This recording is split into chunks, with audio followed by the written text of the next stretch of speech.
Sure. Thank you for that question.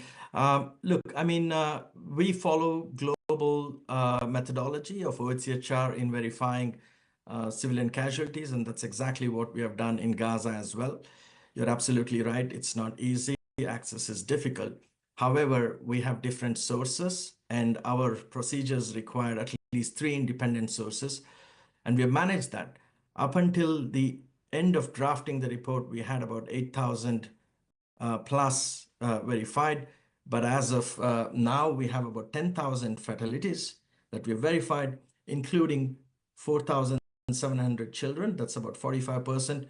And 2,461 women. That's about 25%. So the overall 70% women and children remains for now, vis-a-vis 10,000 fatalities.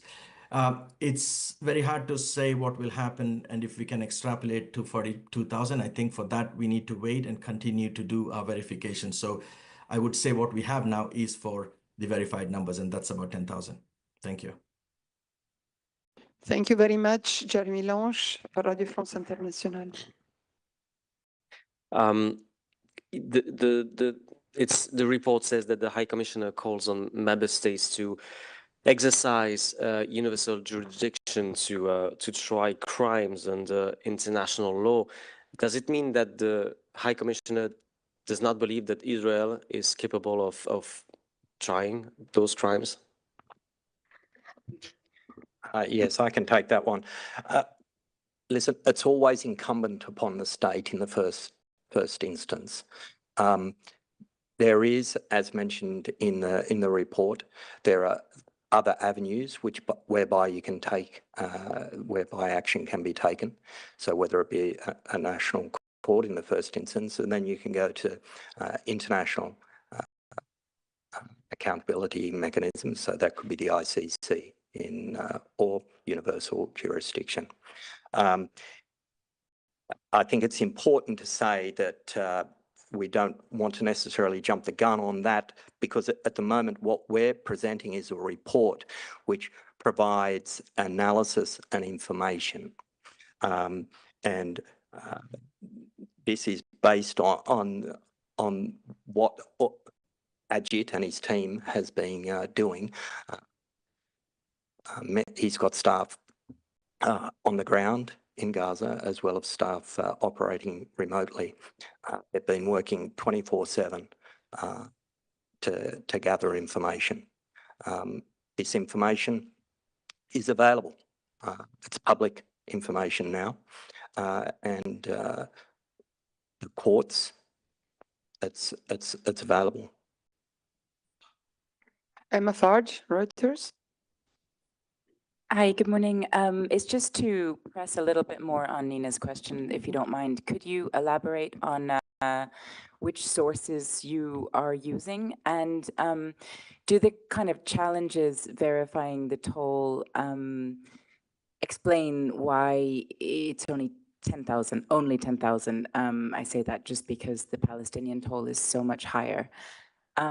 Finally, could you just say a word on the Palestinian toll? Do you still believe that to be the true reflection of the losses in Gaza? Thank you. Yeah, maybe I'll give the floor to Ajit. Thank you.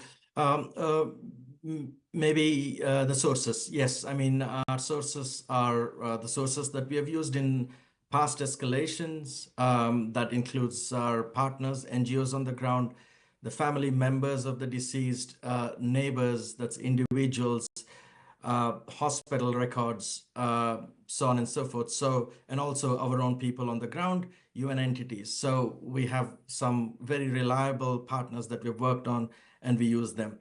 And what we need is 3, and it could be any of the 3 that I've listed now. On the overall numbers of MOH, we have consistently said that the MOH figures compared with ours in the last escalation, several escalations have matched and they've come very close. So we do not have reasons to believe that this time it's very different. The numbers are, of course, massive compared to previous years. So we do need time to catch up and verify. Now, why does it take time. To be very fair and honest, compared to any other place that OHCHR has been verifying, despite the challenges, I think what we have achieved so far, verifying 10,000 is quite high in that sense. Yes, overall figures are massive, and we have only done probably 1/4, but this is the nature of verification. We not only verify the numbers, we verify the circumstances under which they were killed, whether it was a house, a family together, the time, the date, so on and so forth. Thank you. Thank you very much, Ajit. Nina, I've got a long list. You want? Okay, go ahead. A short follow-up, and I'll go to the platform. Thank you, Ajit. I was wondering if you could say just on the fact that I understand about 80% of the deaths that you've verified are in residential buildings.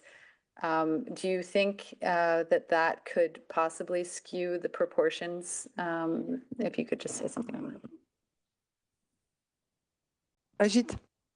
Yeah, I mean, I think we would definitely have to wait and see as we move forward. That's exactly why I'm a bit reluctant to say that if we can extrapolate what we have now for 10,000 to 42,000. So I am very careful when we put out verified numbers. So we would come out with more details as we move ahead, but it's entirely possible. Thank you very much. Okay, let's go to the platform. I'll start with Christian Ulrich, the German news agency. Yes, thank you very much. I'm also puzzled about the figures.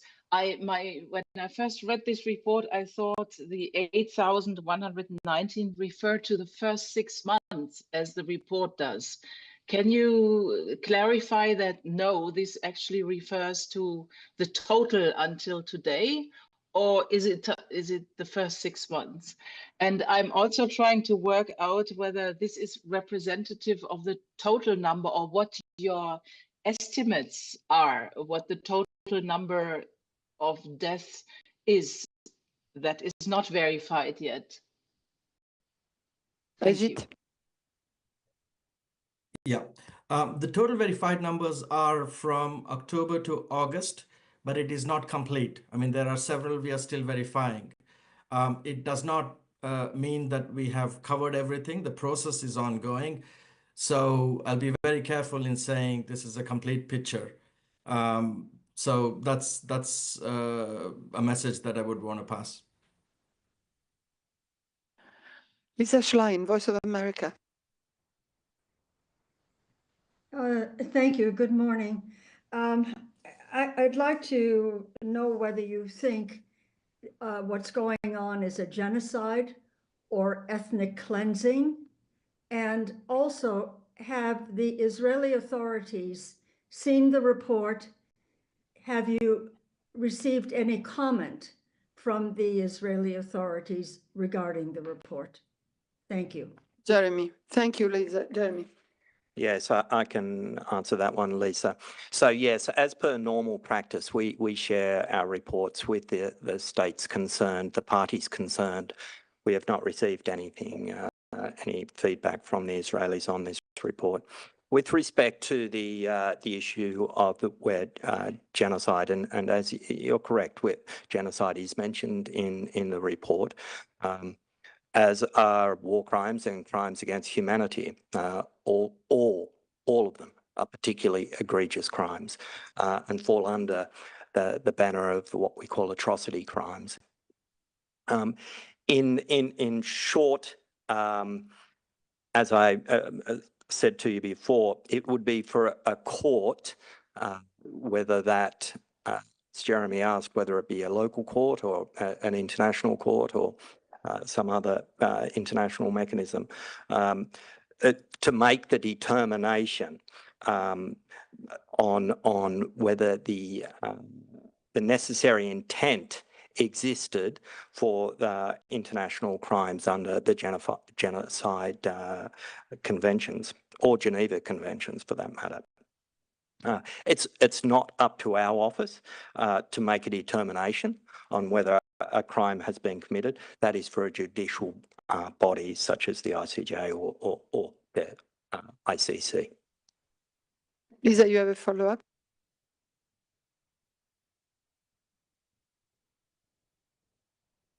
Unmute yourself, Yes, please. yes, Yeah, yes. go ahead. It's hard moving the arrow around sometimes. I do a quick follow-up. This concerns the report that I've heard. I don't know if there's any truth to it or not. Perhaps you can enlighten me. And that is that that Israel intends to essentially construct a wall around Gaza. I've got a lot of walls on my mind these days concerning the United States, but in regard to Gaza, have you heard about this? Is there any truth to this, that essentially enclosing the population within walls? Maybe Ajit, you want to take this one about the wall, a possible wall? Sure, thank you. I haven't heard that information, but so far at least. But the fact of the matter is that Gaza has been under a blockade for 17 years. So that's already a fact, and that has a major impact on people's rights, even before the current escalation. But then we have also seen since the beginning of the war, post 7th of October, there's been massive siege on Gaza, which has impacted massively on the humanitarian aid that's needed for people. Unfortunately, on your specific question on the wall, I do not have further information. Thank you very much. Sator Kodach. Sorry, Yumiru Chimbun. Hello? Can you hear me? Yes, we can hear you. Yeah, sure. Go ahead. Thank you for doing this. I have a question about what's happening in the northern Gaza right now. Do you think that the so-called general's plan is being carried out in the North Gaza, which is basically depopulation of the North by any means? And if you could give us some insight of this. Thank you. Thank you, Ajit. Thanks for that. I mean, what I can say is, I mean, it's a fact that since the 6th of October, the UN has struggled to go to the north of Gaza. That is Beit Lahia, Beit Hanun, and Jabalia. At the same time, Israeli Defense Forces have been asking people to move from there to south. Further, yesterday, for instance, there were further evacuation orders for people in what we call as the beach camp in Gaza. So there's clear, constant push of the people to move down southwards, like I mentioned in my remarks earlier. At the same time, there's a strangulation of humanitarian aid that's desperately needed for life saving, whether it's water, food, shelter, etc.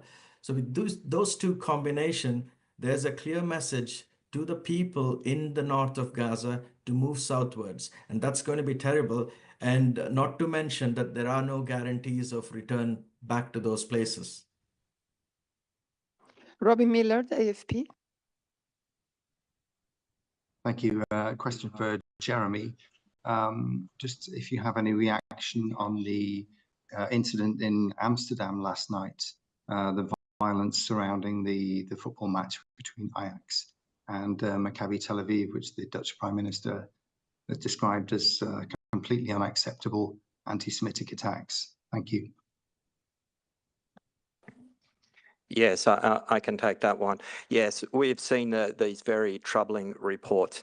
Nobody should be subjected to discrimination or violence on the basis of their national, religious, ethnic, or other origin. We understand, as you point out, that authorities have launched an investigation into this incident. Thank you very much. I don't see other question for you, Ajit and Jeremy. Thank you very, very much for bringing us this important report and for the briefing from the field. And I'd like now to go to our second guest here in the room, Dominique and Olga. Maybe you want to come to the podium?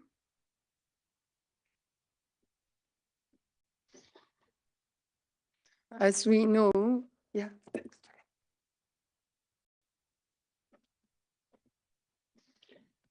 And then we will go to IFRC and FAO.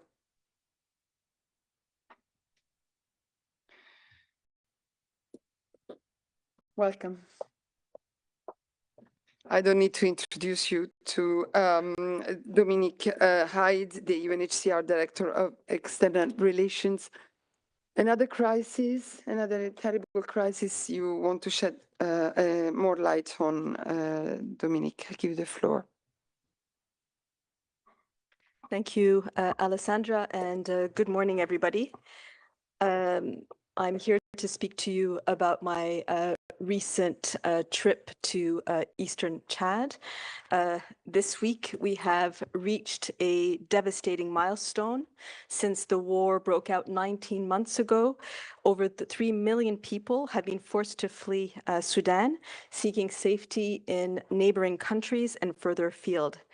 It's been over a year and a half of unimaginable suffering, brutal atrocities, and widespread human rights violations. Every day of every minute, thousands of lives are shattered by war and violence away from the world's attention. A year ago, I was here briefing you on my trip to the White Nile in Sudan, and today, I want to share with you some of the harrowing stories of unspeakable violence, desperation, and of lives lost by the war that I heard from the refugees I met in Chad, fleeing Sudan. As I said, I visited Eastern Chad last week. Well, actually, yes, I just came back from there. And Chad has become what I would call a sanctuary, a lifeline for these refugees, the 700,000 Sudanese refugees who have fled since the beginning of the war in April of last year. The majority of them are women and children, close to 90%. And they've been forced to flee their home since the brutal and indiscriminate civil war started in Sudan. This is the largest refugee influx in Chad's history, and new arrivals come in addition to the already 400,000 Sudanese who are already living in protracted situations in Chad, bringing the total Sudanese refugee population in Chad to 1.1 million and counting. And the daily outflow is just extraordinary. In the month of October alone, we saw 60,000 refugees cross the border, a huge increase, and that's following the escalation of what's happening in the Darfurs. People are arriving not just in squalid conditions, they're carrying nothing but their memories of unimaginable violence that they've witnessed and survived. Civilians is price to this violent conflict. Those who managed to escape to Chad recounted to me the atrocities that they have survived. I heard firsthand accounts of the inhumane violence Sudanese refugees have survived. Civilians terrorized, houses looted, people and livestock killed. I spoke to people who watched while their families were murdered. People are targeted on the basis of their ethnicity. Men and boys are killed and their bodies are burned, women raped while fleeing. People told me over and over again how they remember the bodies they saw abandoned by the road as they were fleeing. It's a dangerous and inhumane route to safety. I'd like to share with you one account. I met a young woman, Aisha, 17 years old. She fled El Janina, her home, after her house was ransacked. She fled with 180 people of her group. As they fled towards Chad, they were all massacred, other than 17. Of the 17 that survived, all of the women were raped. I assume out of the others who passed away, they were also raped. 6 of the women who survived the rape committed suicide. 1 woman gave birth on the side of the road. As she gave birth, she died in labor. Aisha took the baby to safety with the 9 other people who survived. Just to repeat, they were 180 when they left El Janina. There were only 10 that arrived safely in Chad. And this is just one story among so many I could tell you. I just wanted, just for the news, Aisha is not her real name for protection reasons. I gave her that name. Just wanted to let you know that. These are unfortunately not rare. 71% report surviving human rights violations in Sudan while fleeing. The levels of trauma are devastating, with families that are shocked after fleeing the horrors of war, still living in fear even without an immediate threat. I am appalled by the impunity and the lack of action that is etching permanent scars on millions of lives, causing unbearable suffering and shattering a whole generation. And something I will not be able to get out of my mind is that this horrifying situation that is happening in Darfur is happening without witnesses. Many of the refugees I spoke to or with in Chad shared heartbreaking stories like the one I mentioned, but also of relief of having crossed the border in safety, not hearing bombs at night, and not being scared for their lives. For many, arriving in Chad is really the first time they felt safe in months. And that's why I've been saying that for me, Chad is a sanctuary.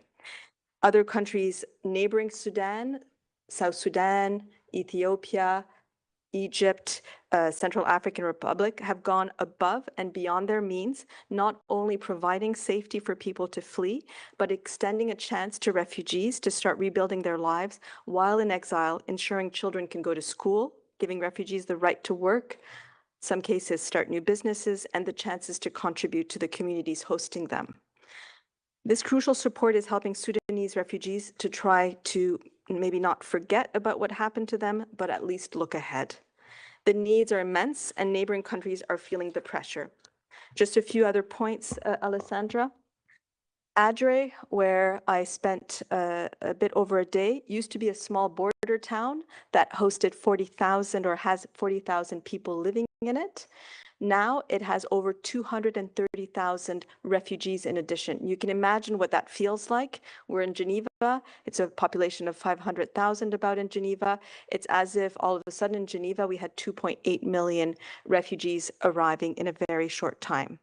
This is having, they're living in makeshift shelters. Adre is one of the largest refugee camps right now. And what we're trying to do is relocate the people more inland into settlements with both the host communities. And we have been working under a lot of strain to move quickly and return them to areas where they can really rebuild. So since the start of the war, over 370,000 refugees have been relocated to 6 new built settlements and 10 extensions of pre-existing settlements, all completed in absolutely record time. But tens of thousands of families are still waiting for that opportunity to start over. This is the most basic protection support we can offer, moving people far from the border, from horrors they fled, and provide some basic but dignified support to start rebuilding their lives. But unfortunately, we simply don't have the resources. The resources are not there. Our teams on the ground are overstretched. And when I say our teams, the rest of the UN, the INGOs, the local NGOs, the governments, working day and night to deliver life-saving aid, innovate to make the most with minimum resources available, while at the same time trying to ensure sustainable solutions for the refugee populations and their hosts. So despite efforts, the healthcare system is severely under-resourced, with only one doctor for every 24,000 patients, surpassing the emergency standards of 1 doctor per 10,000 people. Access to water is also inadequate. Education remains a top priority for families arriving from Sudan, but children have been out of school for nearly 2 years now. 96% of families in Chad have school-aged children. The future of a whole generation is at risk. Family told me of scarce resources of food in Sudan. We've heard about this, of course, and we're seeing numerous numbers of children crossing the border malnourished. And we've seen generous support as well from donors in 23 and 24, and that has saved countless lives and funded the establishment of these 370,000 shelters for 370,000 refugees. But we need more. Right now, the refugee response plan is funded at 29% out of 1.5 billion required by 86 partners. Chad and its people, as I've said, have been more than generous, more than welcoming. I heard over and over again that they felt one with the Sudanese community, but we need that separate, we need support now. Peace is what is mostly needed. We need peace desperately. This is a tragedy that a ceasefire could stop. But as people continue to flee the escalating violence, we urgently need more resources to offer Sudanese refugees the opportunities to restart their lives in safety and dignity. 20 years ago, the world said, never again. Yet the same dynamics are unfolding again in front of our eyes. This violence must end. It's time to listen, to act, and to bring justice for these survivors. Thank you. Thank you. Thank you very much, Dominique, for this appalling report. This is a living nightmare for these people. I'll open the floor to questions in the room or online. I know it's hard to take this massive information and terrible information on two conflicts, but yes, let's start with Maeva. Thank you very much. So Maeva Shawi for Kyodo News Agency Japan. I just have a question. Like, do you think that the negotiation that took place here in Geneva a few weeks or months ago now, led by the US, like, got any effects, or have you seen some improvements or some changing dynamics among the parties in conflict? Thank you. Thank you for the question. I think that from what I saw last week in Darfur, for the moment, the violence continues. We're continuing to see the outflow. We encourage the dialogue to continue. And as I said, we're hoping for peace. We are hoping for a ceasefire, but for the time being, we haven't seen the results. And there is also, of course, the work that Mr. Lamrara is continuing to do with the parties that, of course, as you know, took place in Geneva, but will also hopefully bring some fruit. I had seen another hand in the room, or I will go to the platform. Nick Cumming-Bruce, the New York Times. Yeah, good morning. Thank you for that. I just want to check, the kinds of atrocities you're describing, are these largely concentrated in Darfur, or are you describing a situation that is more prevalent around the country? And have you been, in the case that you reported with, did you identify perpetrators? Was it RSF? Was it affiliated militias? Is there some pattern to this violence that you could elaborate on? And secondly, I also just wanted to ask, you know, whether you're seeing any improvement in the cross-border flow of humanitarian assistance. Thank you. Thank you very much for the very good question. For the people I met, they were mostly fleeing from Darfur. So the atrocities and the stories that I heard were almost, I would say, 100% coming from Darfur. What I do know is that relevant bodies are documenting war crimes accounts, and we at UNHCR are facilitating and sharing the violent stories, brutal stories, refugees and displaced communities telling us. We're facilitating this for the SRSG, for the prevention of genocide, OHCHR, Amnesty International, but it is really up to the courts to declare whether what happens to these stories and how this moves forwards. And I think our colleague from OHCHR said something similar as well. So that's what we're doing. But I can, although I didn't hear the accounts, I am sure that similar issues are happening across the country.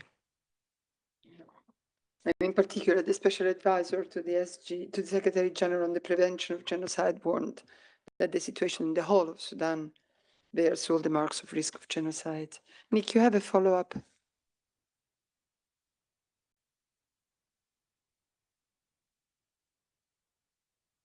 See, your hand is still up. Yeah, I wasn't unmuted, but I am now. Yeah, I was asking also about the cross-border flow of humanitarian assistance. Has there been any improvement at all? If not, why not? Thank you.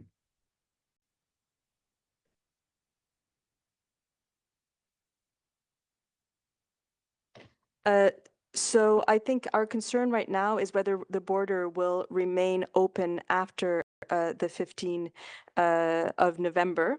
When I was there, I did meet the colleagues who are doing cross-border operations, which continue, but that's our main concern is what will happen after the 15th of November. But you also express this worry. Any other question to Dominique? Turning to Olga, will you send out the notes, or maybe it's already done? It should be done, otherwise you will get them soon. Okay, so you'll have the notes from Dominique. Thank you very, very much for coming and briefing us again on this incredibly awful situation, and good luck with your important work. Thank you. Let's go back to the Middle East. We have online Lotte Rupert, the IFRC head of operations in Lebanon. She's getting to us from Beirut, and I would like to welcome Hannah Copeland from the office from the IFRC office here in Geneva. And we'll hear from Lotte about the emergency appeal for Lebanon that IFRC is launching. Lotte, you have the floor. Good morning and greetings from Lebanon. So more than 1 million people throughout Lebanon have now been forced to flee their homes following the severe escalation of violence in September. And recognizing the immense amount of aid that is needed to respond to this situation, and also considering the many challenges that lie ahead in the coming months and the coming years, the International Federation of Red Cross and Red Crescent Societies has launched an emergency appeal this week, asking for a total of 100 million Swiss francs. And this support is desperately needed to be able to address the humanitarian needs in Lebanon, which are still rising day by day. And the situation is particularly concerning given that winter is on its way and that many people are now homeless or living in overcrowded conditions. And the Lebanese Red Cross had already scaled up its response in the past year, but we now find ourselves in a completely new reality where staff and volunteers are responding non-stop to the dramatic needs across the country.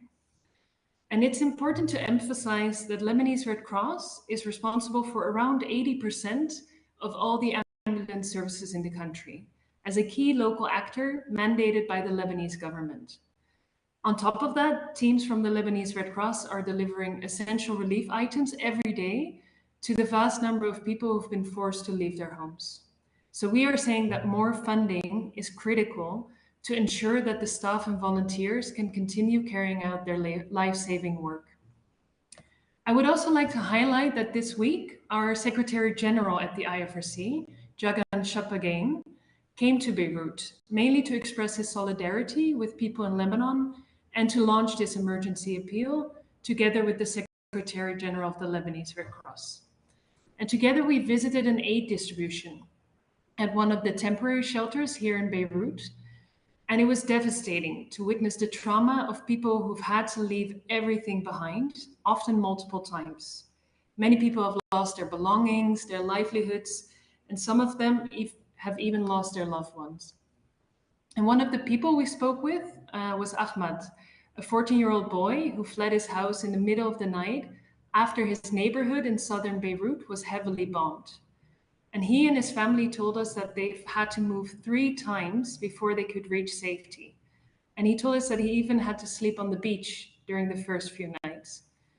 Currently, Ahmed can't go to school anymore because many of them are still closed and are used as temporary shelters, but he's committed to try and study himself. Nevertheless, he's told us that he's really missing his friends and his classmates. And actually all he wants is to go home, back to a life that he had to leave behind. But right now the situation is too dangerous in southern Beirut. So the Lebanese Red Cross has provided his family with mattresses, food, and other supplies that they urgently need. And we're also giving them medical support and psychological support. So this support has given his family one less thing to worry about during this incredibly difficult time. Another story I heard this week is from Reem, a Lebanese Red Cross ambulance volunteer from Nabatea, which is a city not far from the border. Her city and the ambulance center that she volunteered at for years are destroyed. And with tears in her eyes, she shared what being a volunteer means to her. And she and many other brave volunteers will never lay down their Red Cross vests, even though they are sometimes affected or displaced themselves. In fact, 17 of our Lebanese Red Cross volunteers have been injured in the past weeks while they were on duty, and 3 of them have been injured multiple times. Nevertheless, they keep going and they are risking their own lives to help others in need. And their dedication to the Red Cross and to humanity enables this organization to continue. And this is why I would like to reiterate one very critical message, that civilians and humanitarians must be protected under all circumstances, and our staff and volunteers must be unhindered when they carry out their life-saving work.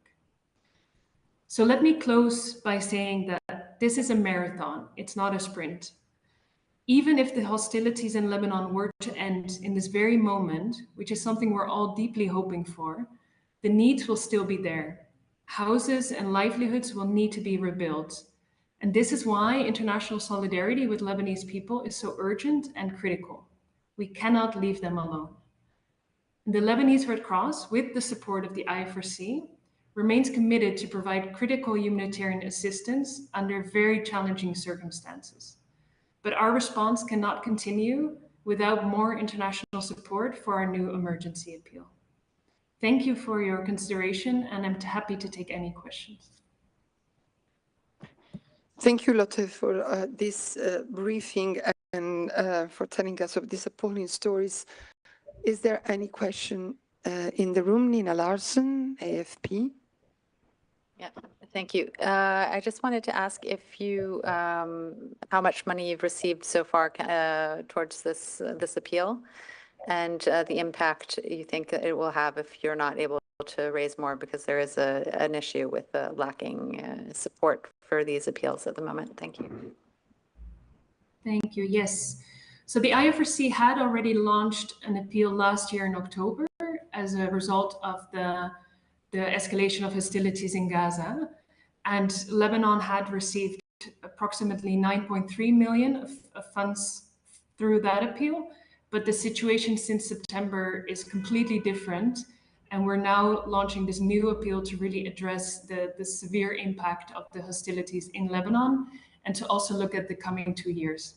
So for the new appeal, we haven't received any funding to date. We've launched it on Tuesday, and we're very much relying on more international support to be able to continue. At the moment, we're facing a severe funding gap, and a lot of critical services, such as the ambulances and the blood transfusion services, they've had to scale up massively to respond to the growing demand. But on the long term, we're not able to continue that level of support without additional support.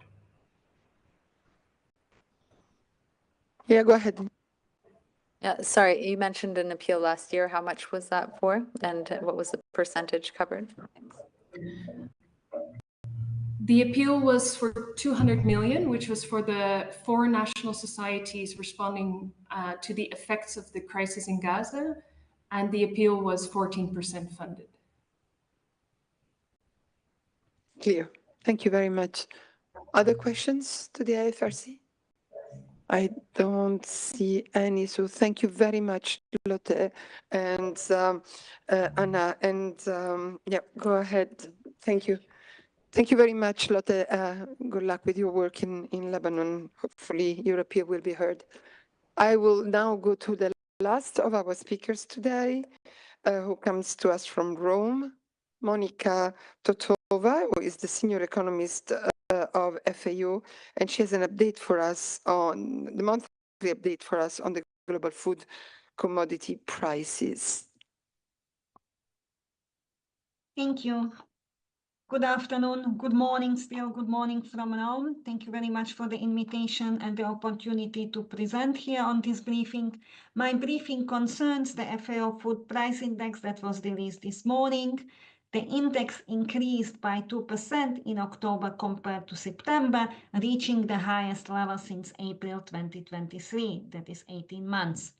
Compared to historical levels, however, the food price index in October was 5.5% higher than its corresponding value 1 year ago, but remained over 20% below the peak reached in March 2022.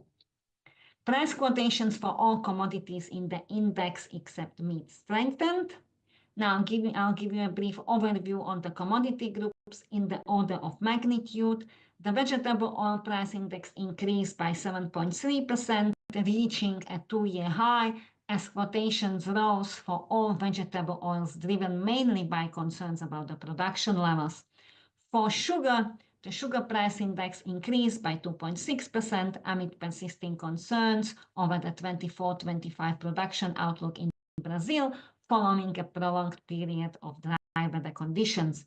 Sugar prices are related to the crude oil prices due to the linkages to the biofuels, so the sugar quotation rose also in relation with the high crude oil prices. Moving to dairy price index rose by 1.9%, and it was over 20% higher than the level 1 year ago. International cheese and butter prices rose, even as quotations for milk powder declined. Going to cereals increased by 0.9%, led by rising wheat and maize prices. On the wheat side, the higher prices were impacted by unfavorable weather conditions in the major Northern Hemisphere exporters, as well as the introduction of an unofficial price floor in the Russian Federation, and rising tensions, continuing tensions in the Black Sea region. World maize prices rose due to a strong domestic demand in Brazil and transportation difficulties linked to lower water rivers in the country, which hinder logistics. Finally, the meat price index dropped marginally by 0.3% from September, led by lower pig meat prices amid rather weaker demand. Moving to conclusions, FAO also released a new cereal and supply demand brief today, which forecasts that the global cereal production in 2024 will decline by around 0.4% from the previous year, but will still be the second largest level on record. The cereal import needs, however, for the 44 low-income food deficit countries are forecast to be about 7% above the 5-year average, which with this increase is concentrated in East Africa and Southern Africa. You will recall that I just spoke about the higher prices. Well, if the cereal prices are higher, then the import bills of these countries is going to increase, and the implications for food security are quite clear. I would also like to mention that some 45 countries around the world are assessed to be in need for external assistance of food. The main drivers here are conflicts and insecurity, as we heard in the previous briefings, with the populations in Gaza Strip, Haiti, Mali, and the Sudan facing IPC 5 levels of acute food insecurity in 2024. A very last bit of information that the Agriculture Market Information System, the secretariat of which is hosted at FAO, also released its monthly market monitor today, which features, in addition to regular analysis, also a discussion on the devolution of export restrictions on staple crops since 2007. I'll be happy to answer any questions there might be. Thank you. Thank you very much, Monica, for this update. Let me see if there is any question for you. See Paola Dupraz. Paola? Geneva Solution. Paola? Yes, good morning. With the COP29 coming up, I was wondering if you can comment on what you've been seeing in terms of climate impacts on food prices over the last few years and food security. Okay. I'm still on. So in terms of, agriculture by definition, agricultural production has always been prone to extreme weather events, right? In terms of weather events, there is still a large body of research ongoing that is trying to assess whether the higher frequency of the extreme weather events is on to what extent is related. I will not comment on it, but certainly what we are observing is this higher occurrence of extreme weather events. If we look at droughts, if we look at floods, if we look at storms that are present. In terms of the commodities that we have in the food price index, those are very basic commodities that are produced globally. So if you have an extreme weather event that is affecting, for example, a drought in North Africa, which decreases the production, then the production decreases there, while it is going to be stable or increase somewhere else. So when we look at the global picture, it is this nature that the commodities are produced on different continents in different countries that kind of mitigates the effect of what happens with the higher occurrence of extreme weather events. Of course, this is different when you then focus on specific region or even specific countries. Thank you very much. Paula, you have a follow-up? Yeah, I guess what I wanted to know was to what degree has climate change contributed to food inflation? Food price. That's a pretty long-fetched question, but we can, because you don't have the impact, the food price inflation is related to the prices that the consumers are paying.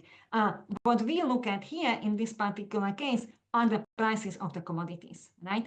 So on prices of the commodities, you can have some impact. I'm not aware what it is. We have not done this particular research, but this impact eventually, when it goes down the value chain to the price that the consumers are paying for the particular product, there are additional costs that are coming into it, right? So it's not as easy to make the direct link between the climate change or the impact of the climate change and the food prices. Thank you very much, Monica. Other questions for FAO? I don't see any, so thanks very much for this update on the food prices. I have a few announcements for you. The Human Rights Council colleagues asked me to remind you that the 47th session of the Universal Periodic Review Working Group is continuing its work this morning with the review of Brunei Darussalam. We'll see the reports of Norway, Albania, the Democratic Republic of the Congo, Cote d'Ivoire, and Portugal that should be adopted.